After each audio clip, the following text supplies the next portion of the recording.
down the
Good evening, Turks and Caicos, and welcome to another episode of This Is What's Up 3.0. We're on the road today. Got a room stack of people. Got the Honorable Deputy Premier and Acting Premier at the moment, Honorable Jamell Robinson here. We got a special show for you today. There's been a lot of questions coming specifically for Honorable Jamell Robinson in regards to what's going on with the Ministry of Infrastructure, some of the recent legislation that's been passed, some of the recent announcements from your last press conference. So, Honorable Deputy Premier, it's a pleasure to have you here. How are you?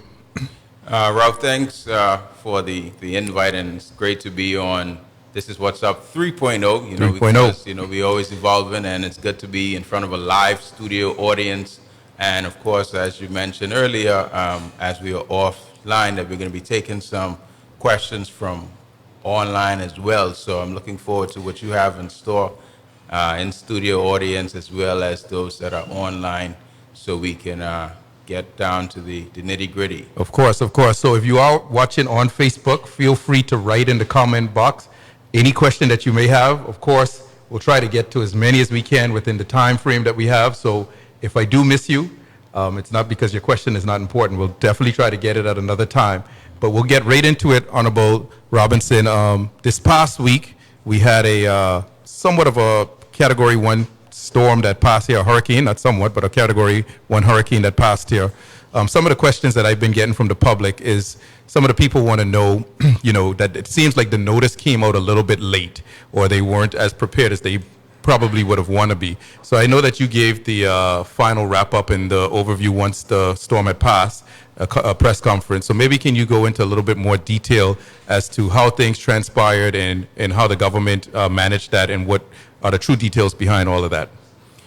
Thanks, Ralph, and thanks for giving me the opportunity to go into a little bit more detail again on what actually transpired with what became Hurricane Oscar. So the National Weather Service would have been tracking that weather disturbance for over a week and change. So from last week, Friday, well, not the Friday, just past the week before, we would have seen a weather disturbance coming off the coast of Africa, literally heading straight towards the Turks and Caicos Islands. And that's something that was being paid attention to straight through. But up to the last Friday itself, there was no signs of it developing into a tropical storm or any hurricane. So even going to bed on Friday evening, the projected forecast at that point was that overnight it was anticipated that the storm would just dissipate. So it would just break up, and then for the 3-day weather forecast, it just was saying, okay, we're going to get some rain events. So maybe 1 or 2 inches that was being forecast. So again, for persons who follow the National Hurricane Center, usually you get your updates on a 6-hour cycle. And then once you're on the warning, then it's every 3 hours. So 8 o'clock, which is normally the update time, we weren't on the warning. By 11 o'clock, we were on the tropical storm warning that day, meaning on the Saturday. And the miles per hour was only 40 miles an hour. And it's a minimum of 39 miles an hour wind speed to become a tropical storm. So again, you're not thinking it's a lot. So the DDME and the National Weather Service would have sent out the notice to say, okay, well, Turks and Caicos is under a tropical storm warning at that time. But by 2 o'clock, when we were actually convening a meeting to discuss, if there's any additional measures we need to take in terms of response, we were under hurricane warning in a 3-hour span. Now, I think persons have to be mindful of that climate change is real, right? Because in the past, you would get a significant amount of warning. Like it's very rare that a hurricane can basically form quickly. Basically, we went from 40 miles an hour wind speeds recorded at 11 o'clock to 80 miles an hour wind speed by 2 o'clock. And persons in Grand Turk probably would have heard the hurricane hunter going in and dipping into the storm to check the reading. So the storm basically organized very quickly, and that's why the DDME and TCIG as a whole usually says, make sure you're prepared, because these types of events can happen, even though it's rare. Because I know in the past we've had incidences where hurricanes would have formed right over the Turks and Caicos Islands and then kind of hit the Bahamas and hit Florida. So we were watching it and we were anticipating a rain event, which it did happen in the instance of Providenciales over the last day and a half. Essentially, we got the back end of what was Tropical Storm Oscar kind of dropping a lot of rain on us. And Grand Turk, Salke, and South Caicos would have taken the initial brunt from the rainfall event as well as the wind speed. So I believe Grand Turk would have experienced hurricane force winds. Salke would have experienced up to 60-mile-an-hour winds, which is tropical storm. So they would have had their fair share as well as South Caicos.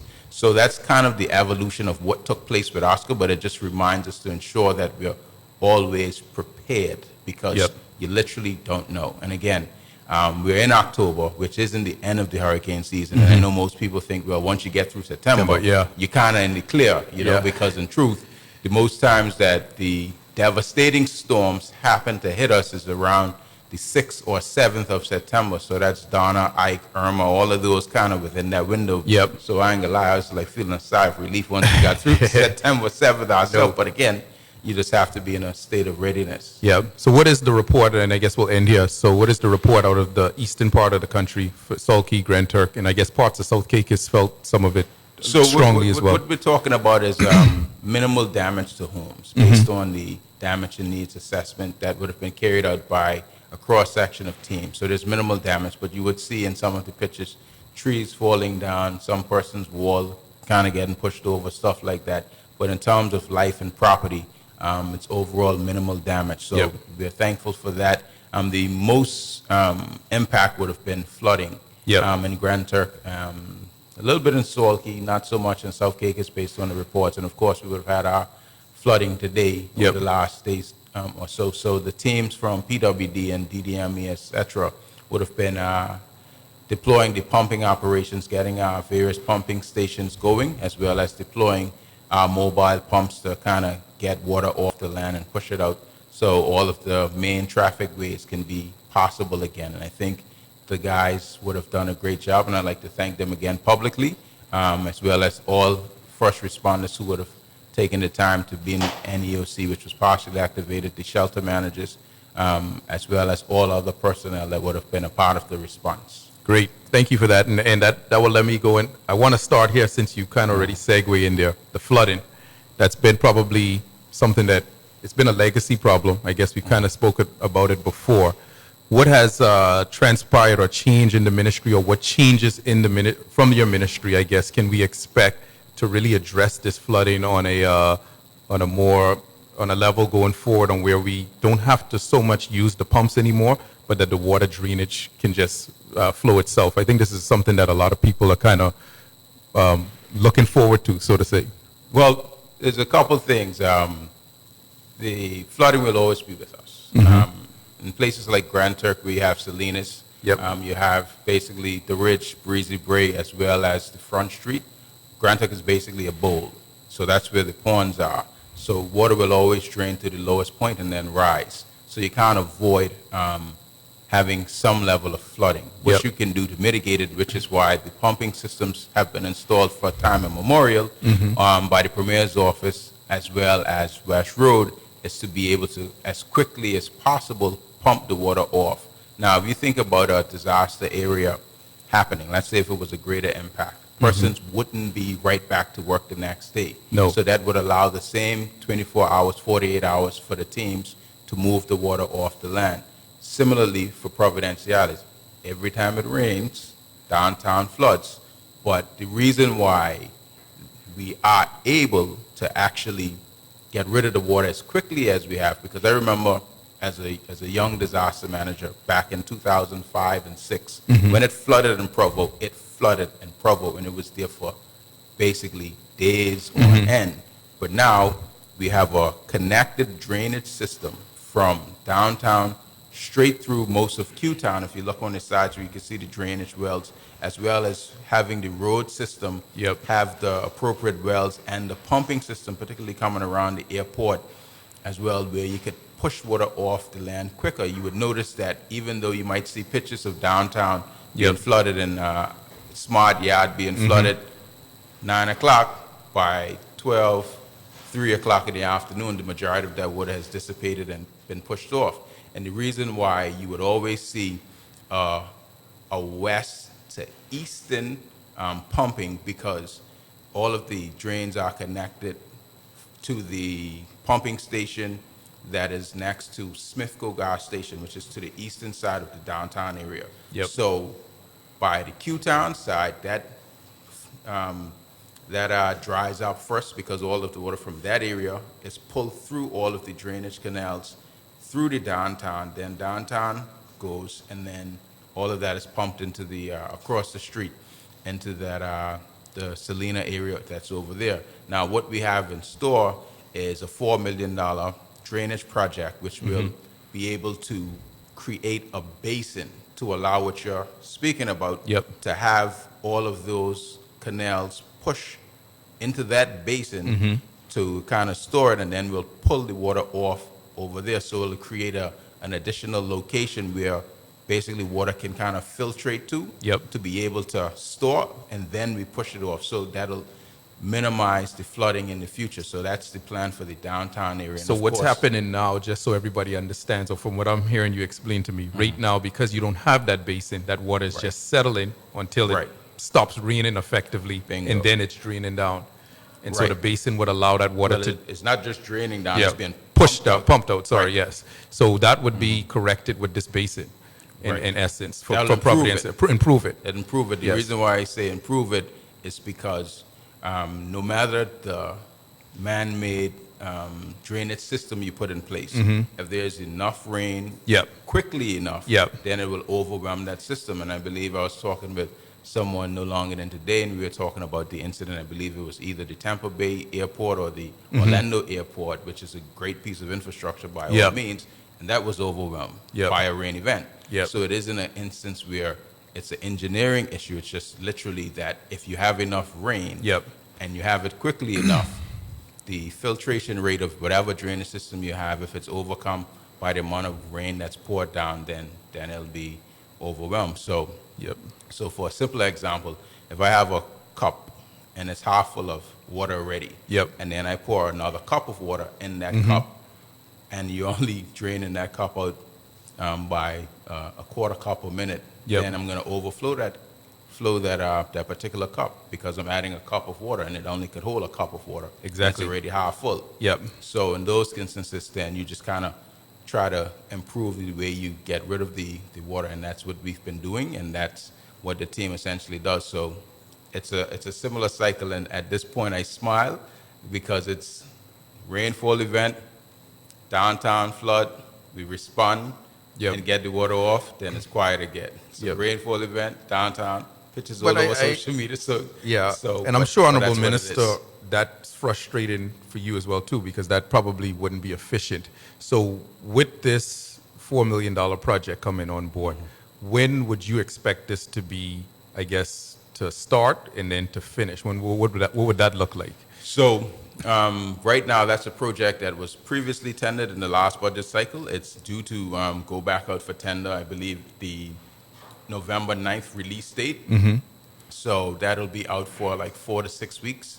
So hopefully, if we get a successful bidder this time, that's some works that can actually start sometime early in the new year, hopefully by March. But we'd like to have it committed as a part of the budget on this fiscal cycle, even if it starts a little bit after March or April for the works to begin. And then hopefully that's a 3-month to maybe 6-month time frame Yep. to get that drainage in place. So hopefully we'd have that back in place by the beginning of the next hurricane season, which will make 4 great improvements. And just to, I guess, note one of our projects that would have actually worked in the manner of drainage, if anybody would notice, there hasn't been any talks about flooding at HJ, and we just Yep. completed a $1.5 million drainage and resurfacing project, which was spearheaded by the Ministry of Education, assisted by PWD, PPID. And there was only one area that didn't drain off as fast as we would like. So the guys are looking at that again to see how we can improve that drainage. But for the most part, the yard itself was able to absorb all the water that kind of fell on the ground, and then through the various culverts and systems on the ground that they had, was able to push that water off through the same pumping system, because those drains are connected to the pumps at the downtown by the Premier's office. So once that pulls out, Yep. all of that will go at the same time. So we are making improvements, and those are the types of projects that we are looking to continue to do, in addition to ensuring that we have the proper drainage when we do our roadways. Yep. To ensure that water flows where it needs to flow.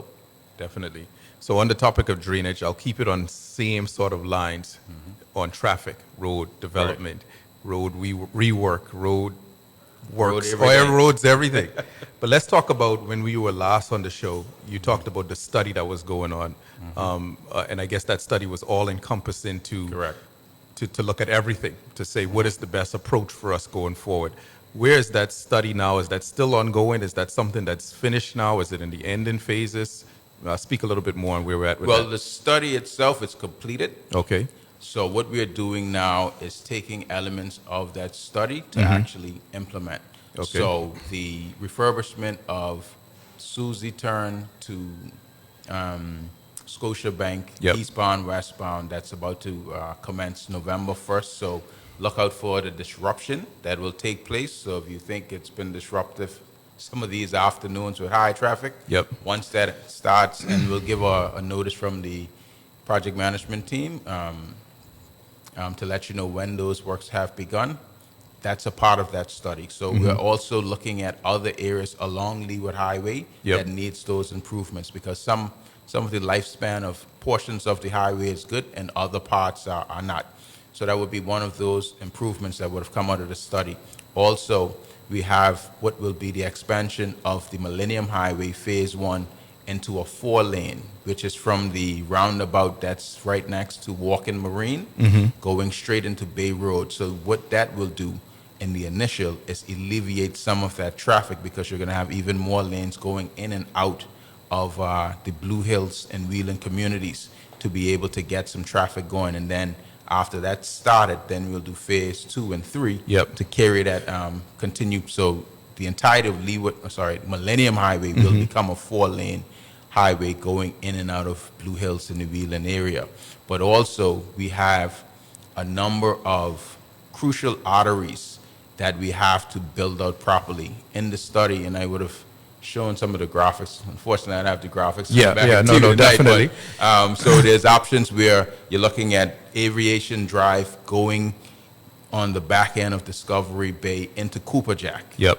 where that's a connector. So we're trying to ensure there's increased connectivity so persons can get to their preferred locations on island, particularly in Providenciales, without having to go on Leeward Highway. So you try Yep. to avoid some of that traffic spot. So once we have a ability to disperse some of the traffic, then you wouldn't find the jams. And even though all in all, compared to some other countries, our traffic jams aren't significant, but for us it is. Yep. Comparatively to what we're used to. So we're trying to minimize any traffic jams at any times during the peak of the day when you have people moving, which is usually morning and pickup time for school kids between Yep. 3 and 4. What I wanted to ask about the study is you talk about that talks about some of more of the hard, the more tangible things that would happen. Did anything out of the study come out, like for example, say for example in Bermuda, there's a limit on cars that a household would have. Was there any recommendations in that? I'm not saying that was it, but were there any other things that were significant that came out of the study that doesn't require, for say, manpower or hard work to be done, but more so just a legislative change or implementation of some sort?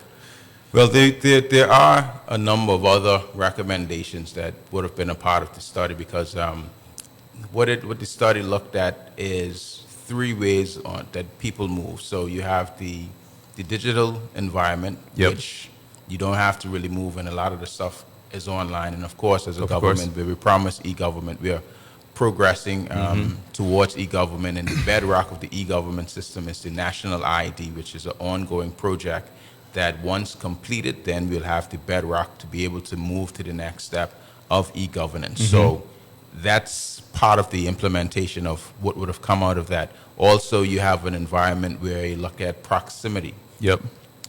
Basically trying to put all of the services at the location that within each island, basically, Yep. which is something that we've done traditionally, basically duplicating a number of services on each of the islands, and then there's the connectivity via transportation, meaning in terms of boating and planes, etc. So Yep. I believe, generally speaking, we have elements of each of the types of environments. So we are working through those to be in a position. And one of the recommendations that would have come in would have also been the need for, well, the need or the vision of the causeway, Yep. Turks and Caicos Causeway. Yep. That is actually out right now for tender, meaning the feasibility study. Okay. So that should be closing, I believe, November 9th. And that causeway you were talking about is from Provo to South Caicos. all the way to South Caicos. Right. So Okay. that's the feasibility study. So once the feasibility study is done, then we can say, okay, well, which part do we want to implement first? So I Yep. believe we'll do it in phases. So we could say, all right, well, let's focus on connecting Providenciales to North Caicos. That's a possibility. And Yep. then you'd have Provo North and Middle. So you increase the landmass where you can expand and do your housing, do your ports and all of that stuff. Mm-hmm. So you could push a lot of development to those two islands. Or you could say, all right, well, we want South Caicos to be our mega port Yep. in terms of shipping. Yep. And you connect South Caicos back through East Caicos to those others. So they can develop through the South Caicos route. So depending on what the feasibility study comes back and says, then we could determine which route we go. So those are the options. And again, the feasibility study is out for tender, so hopefully we'll have a successful bidder, so we can move forward. And finally, Yep. after 40, 50 years of the idea of a spine link Yep. road throughout the Caicos chain can actually come to fruition in our lifetime. Yeah, definitely. And a question from some of the constituents in ED, I guess that would be ED 8 and ED 10, which would be Right. Wheeling, and I always kind of skip because of 5 keys, but it's ED 9. But one of the questions is there any way that we can get some police assistance there in the morning to direct traffic between that roundabout and the Susie Turn roundabout? It seems like in Providenciales, those are the two main blockades that where traffic is just getting pegged up and it's not flowing enough. But I know that, sometimes, the police can help with aiding in the flow of traffic. Well, what I would say, I know the police do assist sporadically, or from time to time they do come out and do those assists to get traffic moving, and also sometimes they're out to do the inspections as well, Yep. to do our operations on the road. But I think in addition to leaning on the police, Yep. what might be an idea, and I'll raise this with the Minister of Responsibility for DMV, which is traffic, Yep. why not utilize some of the traffic officers who Oh, yeah, also even would that, have yeah. the skill set Yep. to be able to direct traffic on the road. So all they would have to do is get on the vest or put on the appropriate vest and help direct traffic on those key corners. So that might be a way of also looking at it, because of course we have the traffic officers at the airport that direct traffic at that specific location where there's a significant amount of traffic in and out on a daily basis. So that might be another avenue by which we can have persons assist, because if you have the majority of your staff in office doing processing, et cetera, or maybe doing licensing Yep. for that hour or 2-hour window where it's going to be the highest traffic time, maybe you could deploy 1 or 2 staff members out there to do that. So that might be something that we could actually look at. That might be a way to solve that particular issue. Okay, great. So that was one of the questions that I had there. There's some comments coming out of the chat. I guess nothing, no full questions. Somebody actually commented and said they don't know if they think linking the islands would be a great idea. I guess, of course, you said there needs to be a feasibility study on it. The feasibility study would tell us all whether of we that. could even afford to do it. And Yeah. I think the main thing is to know, right? The Yeah. main thing is to know, one, and then we can make decisions now. And I know we're probably going to get to it, so I'll jump ahead and Yep. jump in it. Anyway, now, once we get the constitutional changes, a part of it will be referendum on issues of national importance. Yep. So should we do a referendum on whether or not we should actually link the Yep. islands? Maybe that's something that we need to have a referendum on, and that'll be available. Of course, when you have to study, you would have to know how much it costs. So if it comes back and say, for us to be able to link the islands, we need to put $1 billion in this bad boy. Well, Yeah. that's just 2 budget cycles of revenue. Well, right? well, that's if you use all of it on that. Exactly. But yeah, that's But I'm probably, just saying. yeah, probably like So- 10 years of So budget whatever, cycles. so whatever those numbers are, then Yeah. you can see whether it makes. So So you it look makes- at the yeah. pros and cons, No, right? for sure. And so that might be a referendum, or that might be sure. just a decision that an administration, a Progressive National Party administration, will make on behalf of the Yes. people of the country. Yes, and somebody also commented and said they appreciate the idea of using the traffic workers, seeing if we could have more traffic workers hired for that purpose while we work on the fixes that come out of the Right. the results of the study. But you did fast forward to the Constitution. We were going to touch on that, or I wanted to touch on it. Yes. So I will allow a time here for us to touch on it. There's been a lot of, I don't want to say, there's been a lot of talk in the public, and I guess just to clarify on what had really happened over the last week leading up to, or the last 2 weeks leading up to the HOA Right. debate.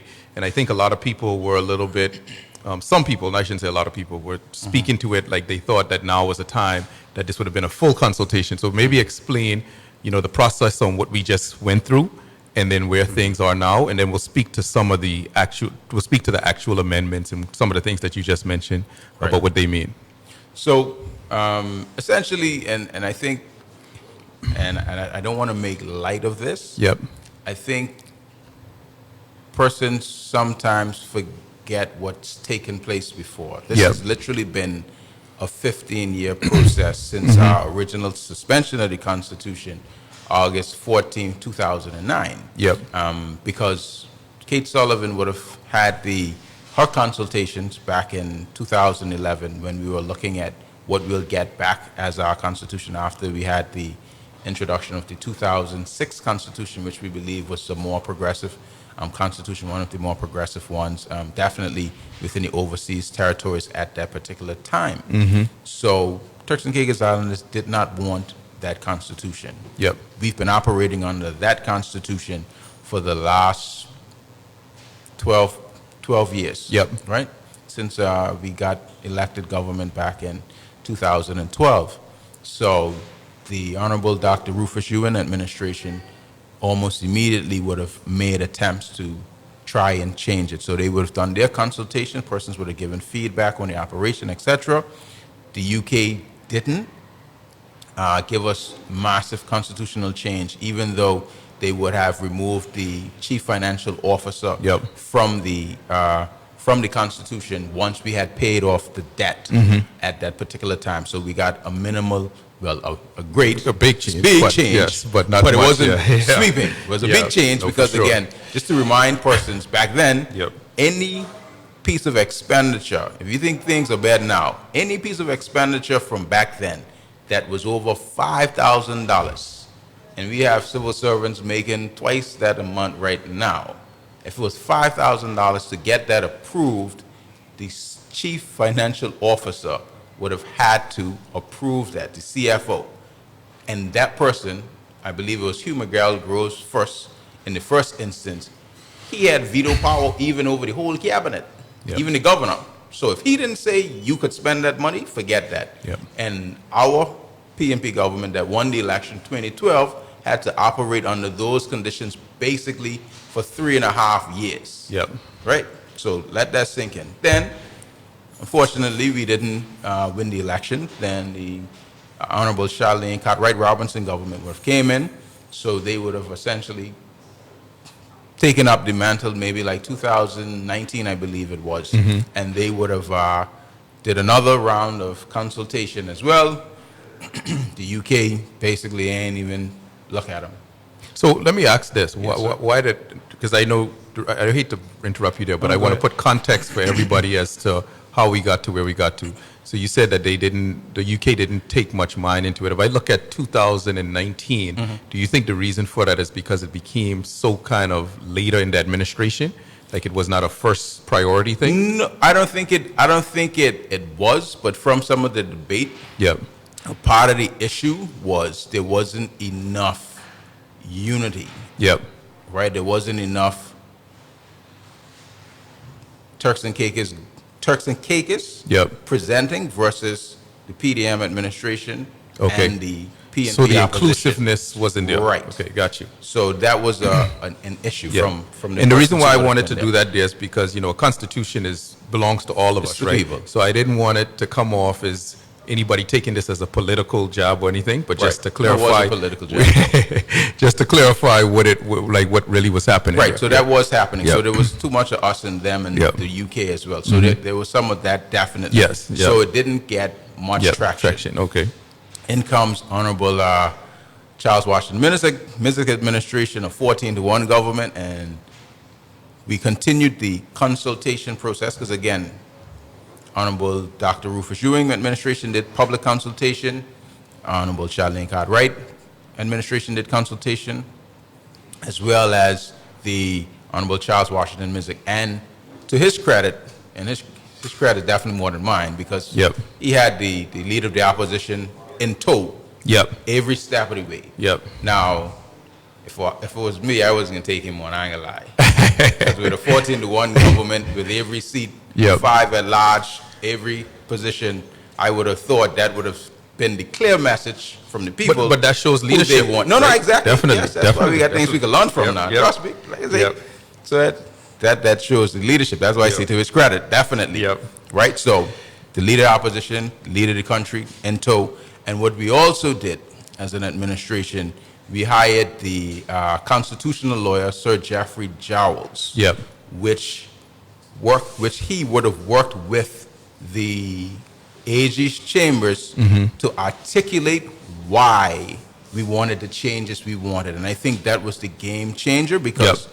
what the UK was asking for, say, okay, well, we presented the list of changes we said we wanted based on the consultation, and they wanted to know why. So he helped us to communicate that. And Yep. after basically many, many months of negotiating and back and forth, we were able to come up with the number of changes that were proposed in the final order in council, as well as the recommendations that went forward. So definitely it's a credit to the Turks and Caicos government and the people of the Turks and Caicos, because at the final negotiation, it was Team Turks and Caicos Yep. and Team UK. Yep. So it was a us. Yep. And the UK, who we were negotiating with, their representatives on the ground. So each side had their team, but it was a unified effort in the end. Yep. Even though the leader of the opposition keeps on divorcing himself from the achievements from time to time, every public information session. But anyway, that's, yeah. You're not going to get into that can of worms. So now, just explain now where the process went to. So we got to that part, the consultation that happened. So Right. this part of this part of it that was going was more so just more of an informative exercise. Right. So it was a public information. It was Yep. public information sessions. Yep. Right. And I think where we got caught up was because we noted it as public consultation. Consultations, yep. So if it's a true consultation, Yep. then you would get a chance to give feedback to change it. Mm-hmm. But it was really public information sessions where we would say, okay, well, Turks and Caicos Islanders, these were the 34 recommendations that you made Yep. for constitutional changes, but here are the 28 or 24 Yep. that we did achieve or that Yes. we got in the end. So I Yes. think that was the misunderstanding of what was taking place. Because again, 15 years of public consultation, the one thing I know, when it comes to the constitutional changes, the public has been engaged the whole time. Every time you call it, you got people Yep. there. And of course, you have your regulars. I'm sure I was one of the regulars. The other people are regulars who are engaged from 2011, basically, from Yep. the time we were trying to get our constitution back after it was suspended. So this is something that's evolved, and I think we're going to be in a much better place with some of the changes that are being proposed. Great. And so I'll go into what happened in the House of Assembly. I want you to speak to that because Right. I think for people who don't know what those next steps were. So now, last week, I believe it was, right? HOA met and you guys put it on the floor, I guess, to formally approve it as a HOA, right? So maybe speak to that, and then we'll go into some of the things that you think from the Constitution people should be most excited about, the changes. Okay, thank you. So what happened last week is the Premier proposed a resolution which would have basically outlined all the changes in the draft order in council. Yep. And that was seconded by the leader of the opposition, again, to show the Unity, yep. of everybody agreeing to what was being proposed. Yep. So that was debated by just about all the members of the House. It was unanimously passed, and that resolution and motion would have been forwarded to the UK for them to basically ratify, hopefully at the next Privy Council session, which I believe is early November. So hopefully by mid-November, the latest, we would have gotten the formal approval of the updating of the the updating of the constitutional changes. And Yep. from that point, then that approval will come back to the Turks and Caicos Islands, and then we will have another debate, basically to confirm Yep. what has been approved, and then we'll be able to move forward. Now, the majority of the changes will not take effect until after the election. Yep. But I believe one of the changes that will come on board just before the election would be the addition of the 4 seats, which is not 4 new seats to the House of Assembly, Yep. but the redesignation of Yes. the seats from appointed members To elected. all elected House. Got you. Yep. All right. And so from that, other than that one that you just explained, what changes or what changed specific from this Constitution that you would say, as Honorable Jamell Robinson, that this was a change that was necessary and will be beneficial and have an impact on the Turks and Caicos Islands? I think, Or the most impact, because they all Most impact. impact? Yeah. well, one, having a clear pathway for referendum. Okay. Because for me, I believe that some issues, while we're elected representatives of the people, Yep. it's better to go back to the people as a part of a referendum to answer certain questions. And of Yep. course, one of these days, might not be right now, but one of these days, we'll have the independence referendum, right? And the way I view that type of referendum, it isn't just about whether we want independence, Yep. but whether the type of relationship we actually want with the UK. Yep. Because you have what we have now, which will improve with the constitutional changes. Yep. You also will have, you could have a associated statehood with the UK as well. You can have basically a more superpowered premiership where the premier is the president of the cabinet and the governor is more ceremonial,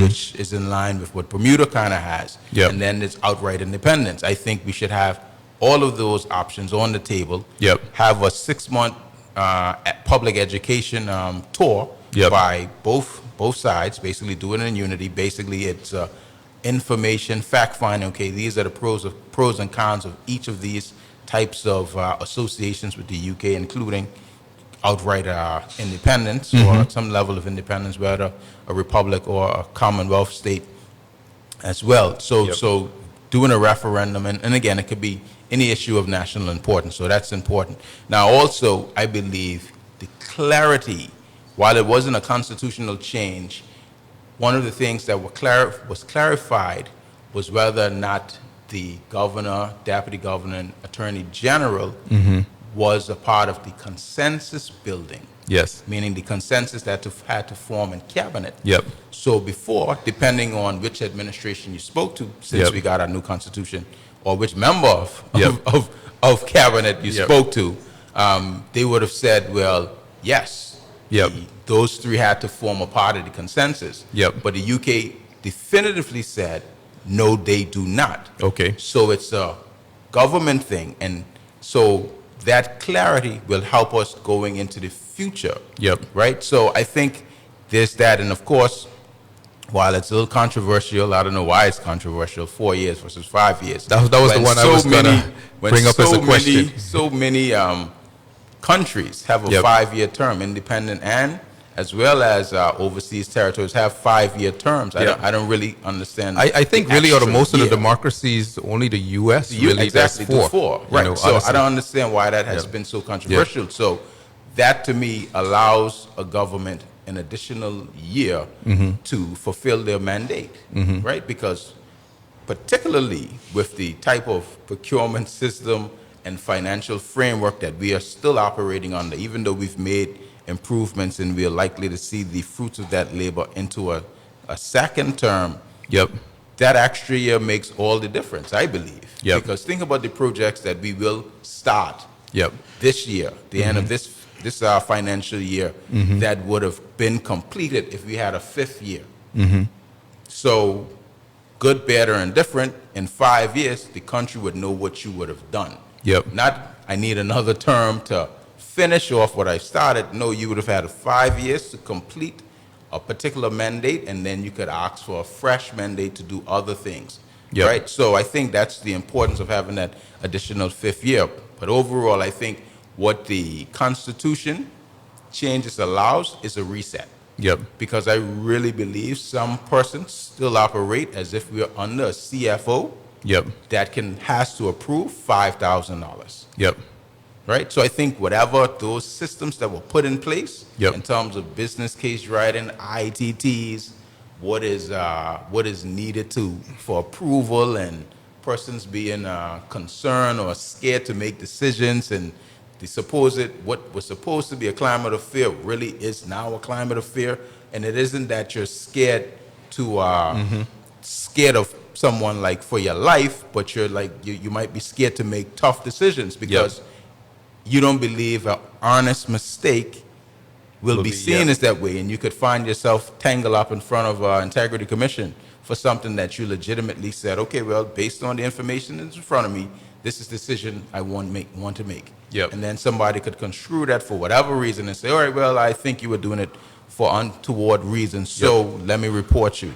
So that's a malaise. So again, this is a fresh start for not only the elected members of Parliament and the executive, but for also senior civil servants as well, that will get an opportunity for a fresh start. Say, all right, well, we have a new constitution, all the rules are clear, we are progressing to a better public procurement legislation and operations. How can we just execute for the betterment of the people of the country? Because at the end of the day, every government wants to support, to quote unquote live or die based on what they believe is right, and let the public decide whether or not that was good enough, as opposed to a system kind of holding you back. Yep. Somebody on here, I'll do a new translation interpretation of this, a biblical interpretation. All right. They said, trust me, if you get 5 years of a PDM government, they said bad, but PDM government, catching hell for 5 years would seem like eternity. So I guess they're trying to say that, I think that's the scare with people with 5 years. I took a little subtle shot, but I'm not afraid to take shots here. No, yeah, so they're saying a bad government, like if we had 5 years of what we had before these last 4 years, yeah. Right. But the thing about that, right, if you're talking about a bad government for 5 years, it could feel like an eternity, but think about it. we would have gone through. They would have to use the referendum to get them out. No, I guess you could technically put those things in, right? But an extra 12 months isn't going to, not to kill you, but it ain't gonna kill you, right? Yeah. Because right now we would already been through 3.5 plus years of our term. Yep. And I don't know where the time is gone. Yep. And we're back to the polls at some point in the future. Not near or far, but some point in the future. It's nearer than it was a few months ago, for sure. Right? Yeah. And at the end of it, while you have 5 years, because we in the Westminster system, if a premier chooses to shorten that time and say, all right, well, I want an election in year 4 rather than 5. It was done in Jamaica. Mm-hmm. Holness said in the middle of COVID, well, let me call this election now, go to the polls, beat these guys. He smoked the PNP in Jamaica at the time, and he has another 5 years. Yep. So because you have 5 years doesn't mean you'll use it. We're not like the U.S., which has election-bound dates. Yep. So 4 years of Trump is 4 years of Trump. Yep. 4 years of Harris is 4 years of Harris. Yeah, that just is what it is. Yeah. But with our system, if there's enough public pressure, let's say, referendum or not, that, hey, an administration just ain't it, they will cut short, and that has happened in the history of this country. And I think too, there's other mechanisms within the party too, Right, where exactly. where movements happen, and Bingo. you could kind of speed things up a little bit. Exactly. So yeah, that for sure. an unprecedented. In One of the politics. things I will say before we move off of this, which I'll just comment on, is I think a big one is what a lot of people don't maybe not understand, or what a lot of people like myself wasn't clear on, was this issue of consensus. I think that, to me, other than the referendum, is truly the biggest thing, because it really does empower the government of the day to really be the executive of the government of the day, right? When you have to assume consensus comes from non-elected officials, right? They can have sway such a big opinion on what can happen and what doesn't happen. So I believe that, if you look at what you said earlier on, 2012, constitutional change under the Progressive National Party, albeit as small as that might have seemed, a huge thing, right? Just moving erasing one little thing out of it makes a big deal. Let me plug another thing into that I plugged in the House of Assembly that I didn't get a chance because we went straight to Sir Jeffrey Jowell's portion. We already had constitutional change. Because I was the first 8th minister. That never happened. Well, that's true. Honorable Charles Washington Mizik, to his wisdom, prior to taking office as the leader of the opposition, because the governor, because they're supposed to be because they're apolitical, not supposed to be apolitical, because they're apolitical, right, and just trying to do the work of the people. They also have meetings with the leader of the opposition. So Honorable Charles Washington Mizik, when he was the leader of the opposition, coming to the end, he communicated with Governor Dakin right off the bat. Said, listen, I want 8 ministers. Should we win government, I want to transition to having 8 ministers. We're growing. We can't do it with 7 ministers alone, including himself. So as soon as we won, and we won landslide 14-1, right away the negotiations started and the communications formally happened with the UK government. And 6 months later, we got the constitutional amendment for 8th minister. And now a part of the current recommendations is we'll be able to get a 9th minister, because we were looking at whether or not we should introduce junior ministers like in other jurisdictions. But in the end, we agreed that, okay, well, rather than introducing 1 or 2 junior ministers, we could just add a 9th minister to kind of spread the work effort a little bit more. Because even before this last reiteration of our cabinet, Honorable Malcolm would have had some 15 departments under his remit, and I believe Honorable Morris would have some 17 to 18, but that's now split into Home Affairs that he has, and Honorable Knowles has Public Safety and Utilities. So, in truth, can you really manage 15 departments with 1 minister, 1 permanent secretary, 2 deputy permanent secretaries, 1 head of secretariat, 1 executive administrator, and maybe a senior admin officer or a admin officer? That's about 8 people for 15 departments, and each of those departments could easily have anywhere from 10 to 50 persons under their belt. Depending on what they actually do. So in truth, you need to kind of split it up so you could actually manage it a little bit better. So having the ability to have a 9th ministry will help us to even work even better to deliver for the people of these islands. Definitely. And so I know that we've kind of touched on that, and just pivoting now, because I think one of the bigger things that your ministry is responsible for is housing. And that's sort of been I would say it's probably, as far from an economic standpoint and from where the country is developing and how quickly we are developing, it's probably the hottest topic, especially amongst millennials, Gen Zs, and the new generation coming up. And where is housing going? What is the plan for housing?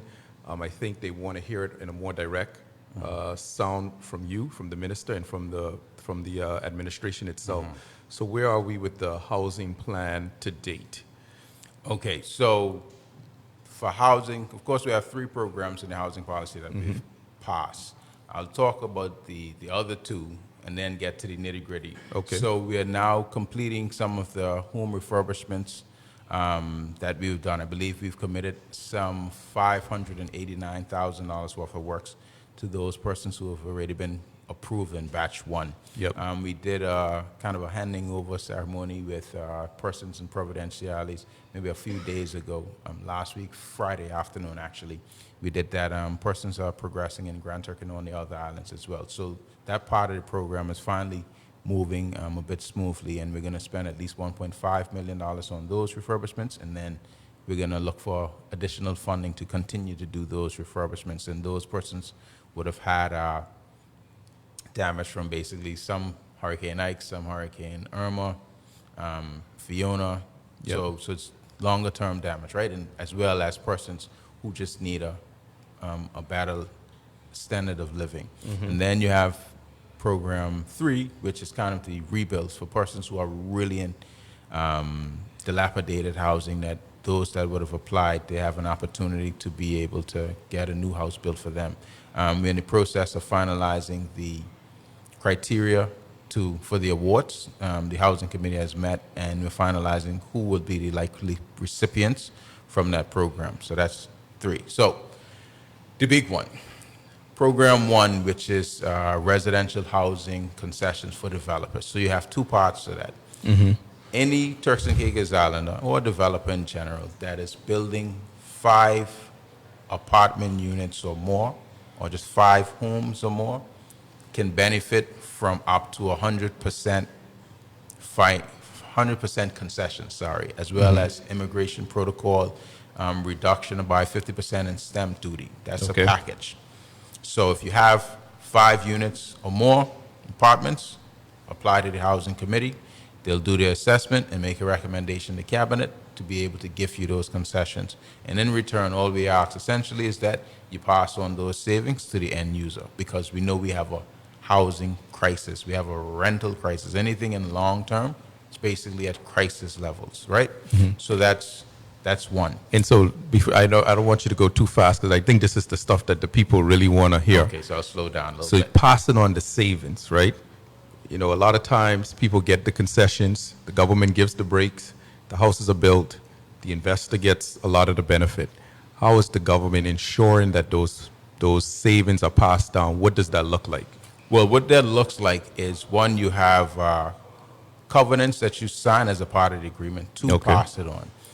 The Housing Department, in conjunction with the Ministry of Finance, will be responsible for the monitoring of the passing on. I believe we recently engaged the Department of Trade Yep. and Consumer Affairs, Yep. Department of Trade and Consumer Affairs, to fine-tune that monitoring mechanism. So Okay. before we sign off on any of those concession package, that's something that's going to be in place as well, so we can ensure that whatever you give, it's passed on. So that's something that we've built in as well, to ensure persons get the benefit. Because again, but a part of it too, in truth, is just supply side economics. We need the volume on the market, because long-term residential property building right now just isn't sexy in the market. Yep. Right? Yep. So if you right now build just about anything,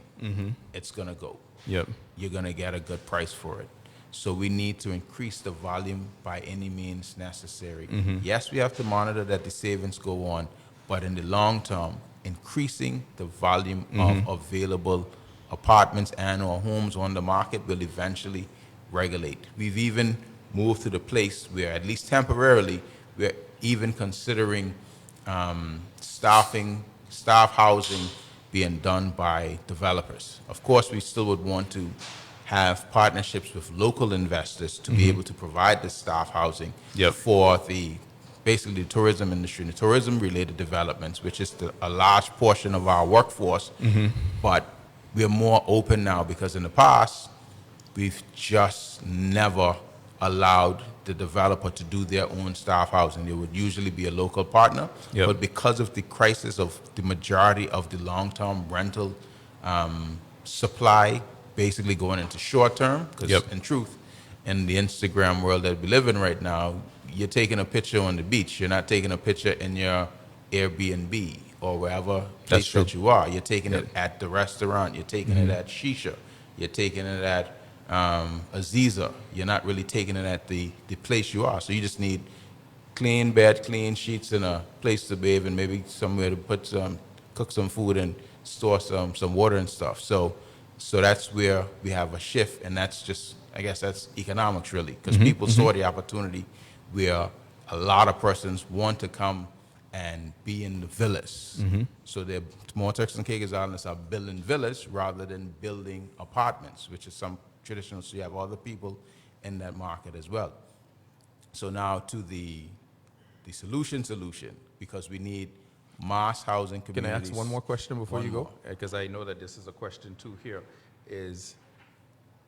And so with those covenants, those developers that would get those concessions, they would not be allowed for, I'm guessing, for a certain period of time to go to short-term housing then. No, they can't. Okay. Definitely it would be time bound. Okay. So I'm thinking it should be and I don't have the exact policy in front of me, but I Yep. think it's probably 5 to 10 years, but likely Okay. closer to 10 years before you could move it to Yep. the short-term market. Yeah, and because I that guess kinda it's just a defeats the concern. purpose. People Right. just want to make sure that, of course, if we're giving the concessions out, Right. that we It are has to getting be for the real return. purposes Yeah. that it is, because otherwise you can do it without government Yes, concessions. exactly. 'Cause All if- right. If you want to build a apartment complex and you want it to be for executives, you can do that on your own. If you have the land, you get planning permission, that's a market that you want to enter. And I believe there might be some, I have to double check whether there's some stipulations on the business category. Yep. Because there might be. Yep. So you might not be able to just do it. So I'll just have to double check the business licensing and Gotcha. stuff. But if you are operating within the law and you have the ability to do it, then you just would do it. But you just can't do it with Turks and Caicos Island government concessions, which is essentially people's money Yep. to do what you're doing and then not assist course. where we need you. Yep. And the premier, as well as myself and a few others, we would have had a recent meeting with key stakeholders in the Yep. industry to have this discussion on what the industry can do to help us Yep. to deal with this housing crisis in terms of the staff housing element. Because Yep. again, we need a lot more homes. I believe it's 600 homes, meaning whether 600 housing units, so whether that's standalone homes, apartments, apartment complexes, or condo type style homes, whatever the amount of whatever the style of housing unit, Yep. long term, we just need at least 600 for the next 20 years And that's throughout the throughout Turks the and country. Caicos. Yes, Okay. not just Providenciales, throughout the country. Yeah. So, for the young professional who might not be as fortunate as you to have your home already, right? What we passed last week or a week or so ago in the House of Assembly was a Crown Land Amendment, which now allows us, one, to have developers be able to access Crown land for the first time in a long time to do housing for residential purposes. Because the way it was previously worded, Yep. it would have been a commercial venture. Got you. So it wouldn't be able to be used for residential. So that's changed. Also, what we've ensured, because it's residential and it's the divesting of Crown land, only Turks and Caicos Islanders can benefit from that development. Great. Say that again. Only Turks and Caicos Islanders can benefit from that development. Just one more time. Only Turks There we and Caicos Islanders can benefit Just in case they from missed it. that Yeah. development. Yeah. All right? There we go. So that's a must. That's something that we made sure Yep. there ain't no roundy whatever. Yep. That you could go in the back door and say, well, I got it and Yep. it's mine. And no, it's because you're just the go-through. Yep. You develop it on behalf of Turks and Turks and Caicos Caicos. Islanders. There we go. We also have a component where you can have requests for proposals. So right now, the Housing Department and Crown Land, with the assistance from Ernst & Young consultancy firm, are working on a draft request for proposals, and that should be ready and out by either mid-November, which is next month, to early December. So why that is important is because, let's say we have a tract of land specifically that we're going to use for the request for proposals, where let's say it's a 20-acre a lot. Let's say we want 100 houses to be built on that 20 acres. Yep. So the request for proposal would be something to the lines of, okay, well, this is the 20 acres. Come back with a design Yep. for this particular community. Come back with the type of housing units you would want to be on that. So whether it's 2 bedrooms, 3 bedrooms, 1 bedrooms, the different levels of baths. Yep. Come back with the price point in Yep. which you think you can build it Yep. for us, and then we assess that to say, okay, well, if yourself, myself, and 1 or 2 of the audience members say, all right, well, they all put in a proposal for that. We assess which proposal would be best, and then we partner with you, make the land available, you provide the financing, and another thing is you will be able to leverage the Crown land to get financing to do this project, which wasn't available before. If you didn't have your own money, dog eat your rice, right? So Yep. you can leverage it by whatever covenants we put in place to say, okay, well, I'm going to hold this in trust and have it divested to all these Turks and Caicos Islanders over time. And additionally, right now, we're supercharging getting the mortgage corporation off the ground over these next 6 months. So by the time we get the request for proposals in, we should have, hopefully, the mortgage corporation stood up. So you as a Turks and Caicos Islander, you'll have a ability to get financing from the mortgage corp, Turks and Caicos Islanders Mortgage Corp, which we are looking to get up to $50 million in total. We Yep. have $20 million already earmarked and on the side and just waiting to be utilized. And you would be able to get a turnkey home. So basically, you go in, we'll confirm based on the proposals the amount you would have to pay down, because you're gonna have to pay something down. Hopefully, it yep. could be something like $3,000, $5,000, nothing heavy. Then you go to the mortgage corporation, you get your loan, and you pay the mortgage corp back. The mortgage corp pay the developer. He or she gives you your keys.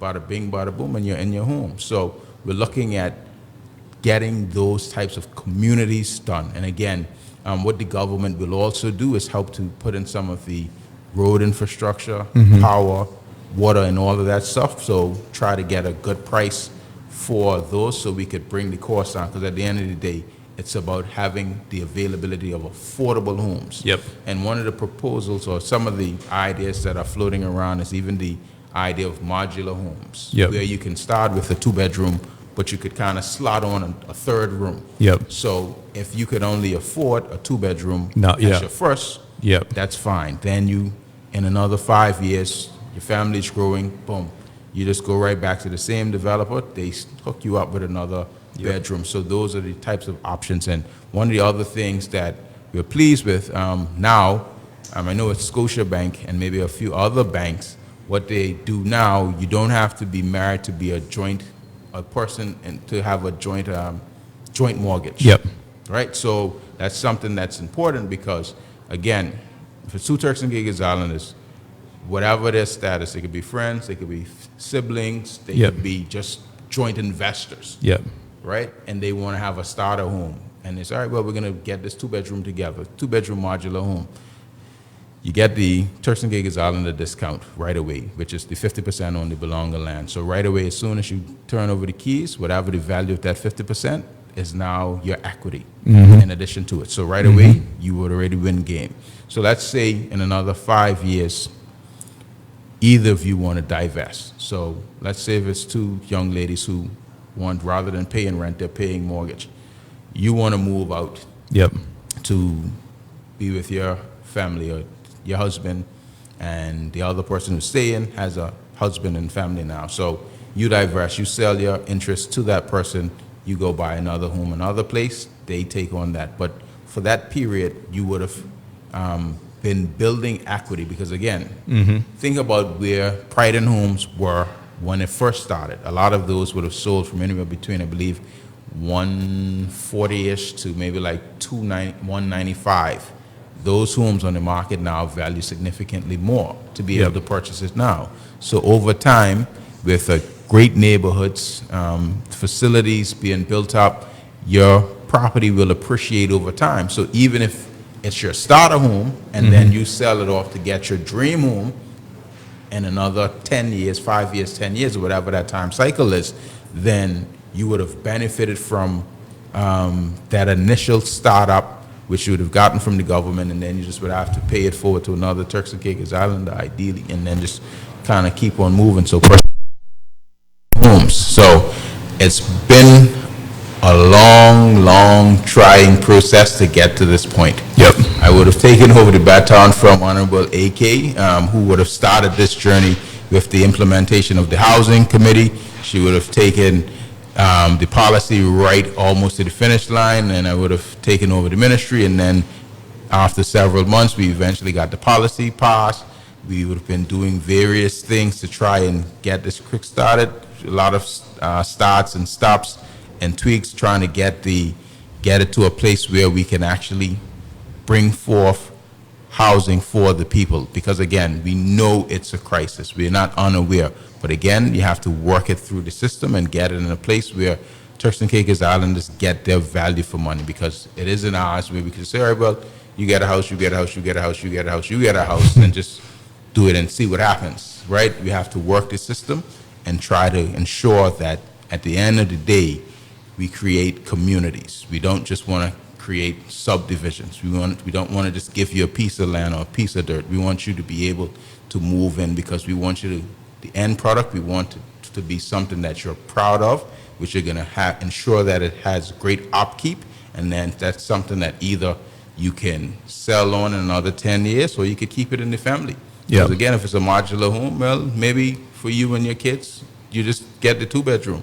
You pass it to your kids, then they get 2 bedrooms, and their kids do a 4-bedroom, and keep on, growing it on that particular lot or whatever the size can actually accommodate.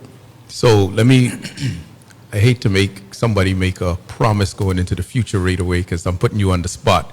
But as you're sitting here this evening, you've passed the legislation. You saying that you're going to try to get more within the next 6 months before this term is done, right, into the mortgage fund, so that things would be ready and coinciding with each other. So more likely than not, people in homes would be in the next administration, for the most part, right? On a large scale, right? What would you say is your goal as you sit here today? How many homes would you say, based on that 600 number that we have that's growing, that you think that you would be able to be accomplished in the next administration, if successful, of course? And then, what would be that number that you're aiming for, as far as what the government looks to say, hey, in the next administration, we want to have this many homes, which would house this many Turks Islanders? Well, for me, in truth, by the next administration, the next 5-year term, I would want us to be putting at least 150 to 200 persons in homes a year. So essentially, that's five requests for proposals, really. So, and again, this isn't just Providencial, this is across the Turks and Caicos Islands. So that's actually a low bar, and that's just to be conservative. So hopefully we can get at least 1,000 new persons from Turks and Caicos Islander, meaning from our housing schemes, requests for proposals, because the good part, because people see the opportunity in the rental market now, we have a significant amount of applications and building permits being signed off and planning at any route. Yep. Right? So no longer than maybe a week or two ago, I signed off a minister's certificate for a 91 apartment complex here in Providencial. So that's 91 units that'll be on the market, hopefully in another year and a half, 2 years, once they continue and push through to the end. Yep. So that's why the goal of it being 150 to, let's say, 200 per year, to kind of buttress that 600 that we need. If the government could do that 150 to 200, meaning from our program being concessions, mortgage, and all those other things. Yep. And that's standalone homes, by the way. Yep. That isn't the concessions that we would want to give for apartment complexes that persons would build. So if we can do in total, including everything, 300, and then the private sector do the other 300, I think we'll be in a position where we'll actually meet the demands. Yep. And I think what we have to also look at is not just think about standalone homes, but think about communities in terms of, rather than going out, going up. Because at the end of the day, if you can have your neighborhood have a park, your nearest school, you have your gym in your apartment complex or your condo complex where you pay maybe strata fees and stuff to do upkeep. You're close to a hospital, and you have a 3-bedroom, whether it's on the 5th floor, the 3rd floor, or the 7th floor. You have your home. Yep. Because home is what you make it. So it doesn't have to be with the white picket fence, but it could be as a part of a community. Yep. So those are also some of the options that you can look at. And again, that might be your transition home. It might be a 2-bedroom starter home, Yep. which you purchase for $150,000, $125,000 2-bedroom in this type of community where it's safe, it's clean, you have great neighbors, all of that happens, and then boom, then you can say, okay, well, after being in a position to create the equity of that home for a 5-year, 10-year period, maybe now I want to go and buy private land somewhere and build my dream home. That is also an option. So it's about not just looking at what we traditionally had or traditionally want. I think what I believe will come out of the proposals, because again, we're going to set some parameters, yes, but we're also going to be open to the ideas. Yep. And part of what we believe will allow us to do it is not being married to our traditional brick and mortar style homes. Yep. The main thing is to ensure that whatever structure that's built is category 5 hurricane rated structures, minimum. So once they can meet that standard, then it's all right, well, let's rock and roll. Okay. And so one of the questions that came up is, of course, you're speaking to homes. Now, there still are people that might already have homes or may not have a home, but may also want to just invest in raw land. Turks Islanders, I think one of the comments come in is that raw land is ultra expensive now. It's definitely maybe quadruple since the pandemic. We have a shortage, especially in Providenciales, but throughout the Turks and Caicos, it's risen quite a bit. They want to know, are there any policies or anything that the government is putting in place? For example, when a foreign person buy land, are we going to maybe put a period of time with which they have to then develop the land? Because that's also causing the buy and hold sort of mentality is causing the shortage, and of course, causing the land to increase. So is there any policies that the government is looking at to try to help regulate the pricing of land, I guess, or to help bring the pressure down a little bit? Well, I think that would be the second step. Once we get the housing, in terms of utilizing the government crown land to be able to provide housing, once we get that roaring, I think we'll look at ways to be able to not necessarily regulate the market, because a lot of the appreciation in land value is because it's an open market, and the value of something is what somebody is willing to pay for it, right? So we'll look at availability too. Availability, yes, it's big. Scarcity. Scarcity. So it's a free market type economy. So we'll look at what we can do to ensure that Turks and Caicos Islanders can actually better participate, because we see which direction things are going, and we don't like it to the extent where we're being priced out of the market. So we'll do what we can from a crown land standpoint, how we utilize that, but also we'll look at whatever avenues to kind of discourage the land banking, and people just, okay, I'm going to buy this large tract of land and then just let it sit. But one of the things that government has also been doing is we have been buying back land as well. So key pieces of land that we see, and persons have made offers to us, say, okay, well, we're willing to sell. We've bought several tracts of land as well, particularly with housing in mind, but we're going to be buying back land as well. So if we don't put any mechanisms to try to encourage persons to develop it, it might be a case, if it's a piece of prime land that we could utilize for future development, then we would make an offer and buy it back. And of course, there's also the possibility of compulsory acquisition. Now, that's a longer process in a lot of instances. So ideally, we would want to be able to strike a deal, a reasonable deal, to buy back land. So again, any super surpluses that we might have going into the future, then buying back land for the government is also an option that we have been exploring. So property and or just raw land to be able to, for future development. So that's a part of the cycle that we're going to be able to have it, and then we could redistribute it to Turks and Caicos Islanders for a discounted rate at the Yep. end of the day, because we're doing it for the people at the end of the day. Definitely. Well, we're just about at the end, Honorable. I'm going to ask you two more questions. One has nothing to do with Turks and Caicos politics, but actually has to do with another bit of politics that's coming up. We're right around the corner from a U.S. election, a Right. big election. Your thoughts, your comments, expectations, and maybe what do you think that could have any, if any, impact on us here?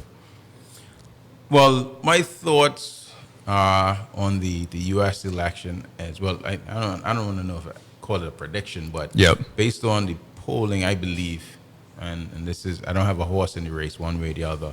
I believe Kamala Harris will inch out Donald Trump. Part of that is because since President Biden has declined to continue his race. Yep. She's had a significant upswing and uptick, so she presents a more formidable foe for him, as well as history history has shown that there's been no repeat presidents, or maybe one. I think there's one that did it. Yeah, Right. I think it's So Grover not- Cleveland, actually. Right. So it's Grover not Cleveland. something that usually happens, because when the Yep. U.S. population is done with you, they're usually Kind of done with you, right? Yeah. right? So he has a lot of things going up against him.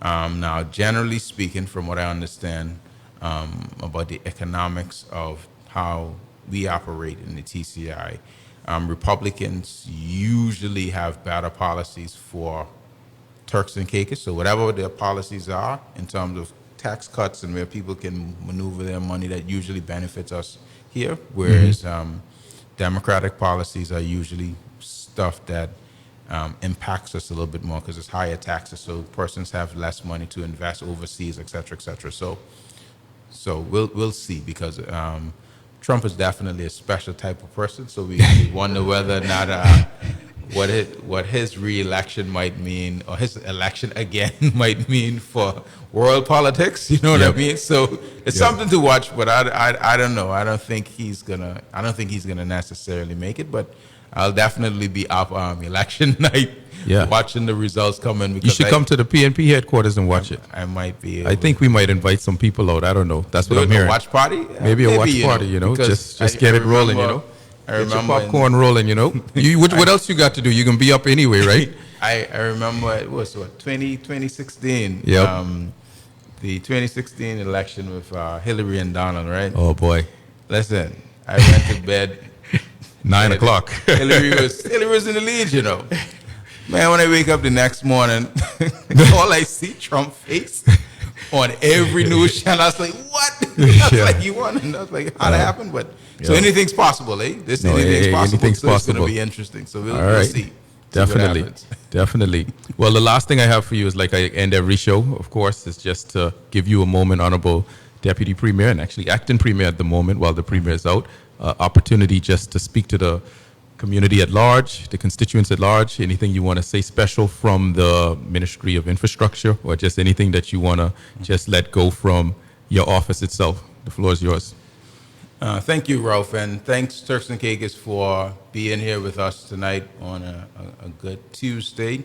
What I would like to say to the people of the Turks and Caicos Islands is, I believe you know that the Progressive National Party government has made significant changes and significant progress since we came into office in the middle of COVID-19 over 3.5 years ago. We have been in a position to pass on through 3 stimuluses the benefits of the Turks and Caicos Islands. We have put in place a significant amount of progressive policies, from free education at the TCI Community College. We are the government that has given the most social benefits to all of the people of the Turks and Caicos Islands, as well as right now we're in the middle of ensuring that every Turks and Caicos Islander over the age of 70 makes at least an income of $1,000. The type of caring government that you have currently in place is unprecedented in the nation's history. So the last 2 things I would say to you is, don't rock the boat and keep it where you got it. Thank you.